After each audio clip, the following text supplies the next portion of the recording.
CM Pushkar Singh Dhami Ramnagar के मालधन चौड़ पहुंचे और जहां उन्होंने गढ़वाल लोकसभा सीट से बीजेपी के प्रत्याशी अनिल बलूनी के समर्थन में प्रचार किया और विशाल जनसभा को संबोधित किया।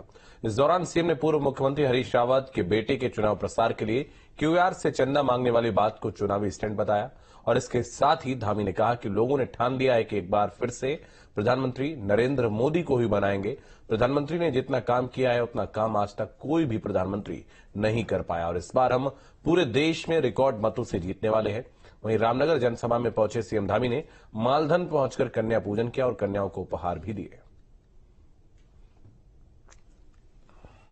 इतनी बड़ी संख्या में लोग आए हैं, लोगों के अंदर जोश है, जुनून है और एक लोगों का बड़ा मत है कि इस बार हम ऐतिहासिक मतों से प्रधानमंत्री मोदी जी को प्रधानमंत्री बनाएंगे।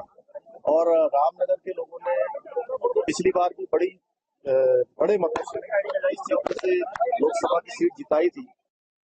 हम एक तरफ समान नागरिक संहिता की बात कर रहे हैं, देवभूमि उत्तराखंड में हमने उसका विधेयक पारित भी कर दिया, राष्ट्रपति महोदय ने भी हमको मंजूरी दे दी। जब कांग्रेस का घोषणा पत्र आया तो घोषणा पत्र में उन्होंने कहा कि मुस्लिम पर्सनल लॉ जो बात कह रहा है उस बात को जो है वो लोग आगे बढ़ाएंगे।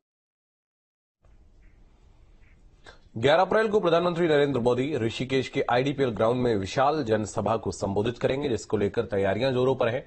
वहीं आज सीएम धामी ने आईडीपीएल ग्राउंड पहुंचकर जनसभा स्थल का जायजा लिया। इस दौरान उन्होंने कहा कि पीएम मोदी को उत्तराखंड के लोग अपना लोकप्रिय नेता मानते हैं।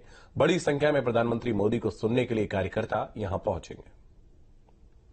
सुबह से ही हमारे कार्यकर्ता, आम जनता सब कल मोदी जी की जनसभा में ऐतिहासिक आएंगे, बहुत बड़ी संख्या आएगी और हमेशा उत्तराखंड के लोगों का मोदी जी से लगाव है और उनके हृदय में उत्तराखंड बसता है। जानते हैं उनके हर चुनाव में हर बार जब भी वो आह्वान करते हैं तो लोग हमेशा आगे बढ़ चल कर आते हैं। तीनों सीटों पर प्रभाव पड़ेगा, वैसे 5 सीटें पर भी पड़ेगा। 5 सीटें जीत रहे हैं एक साथ। 11 अप्रैल को ऋषिकेश में होने जा रही प्रधानमंत्री नरेंद्र मोदी की चुनावी जनसभा के लिए उत्तराखंड पुलिस ने कमर कस ली है। अपर पुलिस महानिदेशक एपी अंशुमन ने श्रीदेव सुमन कैंपस में ड्यूटी पर आए पुलिस जवानों की ब्रीफिंग की। जानकारी देते हुए अंशुमन ने बताया कि ब्रीफिंग के बाद आज से ही मैदान की सुरक्षा उत्तराखंड पुलिस के 15 आईपीएस और 1000 से ज्यादा जवानों के हाथ में होगी और इसके साथ ही एसपीजी भी अपनी सुरक्षा व्यवस्था के साथ जनसभा स्थल पर मौजूद रहेगी। माननीय प्रधानमंत्री जी की सुरक्षा को लेकर के ब्लू बुक के जो निर्देश हैं उसी के अनुपालन के तहत हम लोग सारी सुरक्षा स्कीम बनाते हैं और उसी को हम लोग इम्प्लीमेंट करने वाले हैं। तो आज हमने अभी फोर्स की ब्रीफिंग करी, हमारे तमाम अधिकारी कर्मचारी अभी आए हुए थे। करीब 1000 के आसपास से अभी मैं वही कैलकुलेट कर रहा था। सभी अगर यूनिट्स को मिला दें करीब 1000 के आसपास लोग होंगे। पौड़ी लोकसभा सीट से बीजेपी के प्रत्याशी अनिल बलूनी रामनगर पहुंचे, जहां उन्होंने गिरिजा मंदिर में दर्शन किया और इसके साथ ही बीजेपी प्रत्याशी अनिल बलूनी की मौजूदगी में अखिल भारतीय उत्थान ब्राह्मण सभा के प्रदेश अध्यक्ष हेम भट्ट ने अपने 100 से ज्यादा सदस्यों के साथ बीजेपी में शामिल हुए।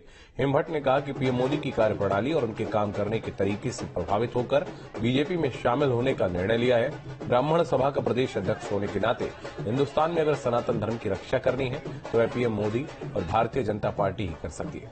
वहीं मीडिया से बात करते हुए अनिल बलूनी ने कहा कि आज सैकड़ों लोग मोदी जी की विकास यात्रा में शामिल हो रहे हैं। बलूनी ने कहा कि दूसरी पार्टियों के 6000 से ज्यादा लोग और नेता बीजेपी में शामिल हो चुके हैं। हम सब लोग मिलकर इस पूरे गढ़वाल लोकसभा और साथ ही उत्तराखंड के विकास के लिए काम करने वाले हैं। मैंने जो है मोदी जी से प्रभावित होकर के और सनातन की रक्षा के लिए जो ब्राह्मण सभा का प्रदेश अध्यक्ष होने के नाते पूरे हिंदुस्तान में अगर सनातन की कोई रक्षा कर सकता है तो भारतीय जनता पार्टी कर सकती है।